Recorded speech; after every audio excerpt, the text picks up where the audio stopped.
स्वागत है। दुनिया भर की कई अहम और कह सकते हैं जटिल घटनाओं का जिक्र है। जी। गजा और ईरान में जो संघर्ष चल रहा है उसके मानवीय पहलू, फिर अमेरिका में एक अप्रत्याशित सा राजनीतिक टकराव, हाँ। यूक्रेन के एक शहर के हालात और मोरक्को कैसे भविष्य की तैयारी कर रहा है। बिल्कुल। तो चलिए जरा गहराई से समझते हैं इन सब में क्या हो रहा है। बिल्कुल। शुरुआत गजा से करते हैं। जी। यहाँ ऑक्सफैम और एमनेस्टी इंटरनेशनल जैसी जो बड़ी अंतर्राष्ट्रीय सहायता एजेंसियां हैं वो अमेरिका और इजराइल समर्थित फूड डिस्ट्रीब्यूशन सिस्टम पर गंभीर सवाल उठा रही हैं। हाँ, ये काफी गंभीर आरोप हैं। खास तौर पर मई से, जब से ये गाजा ह्यूमैनिटेरियन फाउंडेशन, GHF कहते हैं इसे, जो एक नई संस्था बनी है मदद के लिए, जब से इसने जिम्मेदारी संभाली है। तो आरोप ये है कि मतलब सुरक्षित जगहों पर मदद पहुंचाने जैसे जो अंतर्राष्ट्रीय नियम हैं उनका पालन नहीं हो रहा।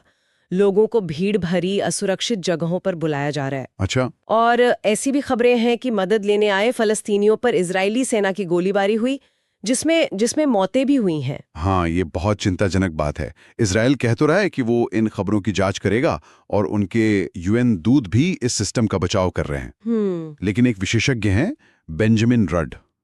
उनका विश्लेषण थोड़ा गहरा है। वो मानते हैं कि इजराइल शायद जरूरतमंदों तक मदद पहुंचाने में उतनी गंभीरता नहीं दिखा रहा। अच्छा। और साथ ही गाजा में ये मुनाफाखोरी और भ्रष्टाचार की भी अपनी समस्या है, जिसमें हो सकता है हमास की भी कोई भूमिका हो। हाँ, ये भी एक पहलू है। हाँ, ये भी कहते हैं कि ये पूरा मुद्दा ट्रंप प्रशासन की प्राथमिकताओं में ऊपर नहीं है, जिसका सीधा असर जाहिर है आम फलस्तीनियों पर पड़ रहा है। तो ये मानवीय सहायता का जो मुद्दा है ना, वो कहीं ना कहीं राजनीतिक खींचतान में फंस गया है। और इसी मुश्किल हालात के बीच गज्जा में इजरायली हवाई हमले भी तेज होने की खबर आ रही है। हाँ। घनी आबादी वाले इलाके, विस्थापितों के कैंप, ये सब निशाने पर हैं। अभी हाल में अल बाका नाम का एक कैफे था, जी सुना मैंने, जो पत्रकारों और एक्टिविस्ट के मिलने की एक जगह मानी जाती थी, वो हमले में तबाह हो गया।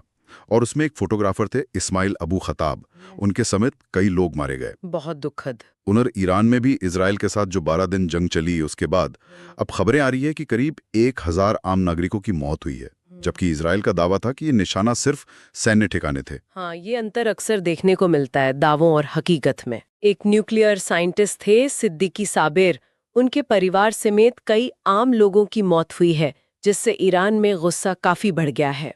बिल्कुल। और आम नागरिकों की मौतें वो अक्सर संघर्ष को और ज्यादा भड़का देती हैं, शांति की राह और मुश्किल हो जाती है इससे। सही बात है। अच्छा, गज्जा और ईरान के इस तनावपूर्ण माहौल से थोड़ा हटकर देखें तो अमेरिका में एक बड़ा ही दिलचस्प राजनीतिक सीन बन रहा है। हाँ, क्या हो रहा है वहाँ? अरबपति इलॉन मस्क ने राष्ट्रपति ट्रंप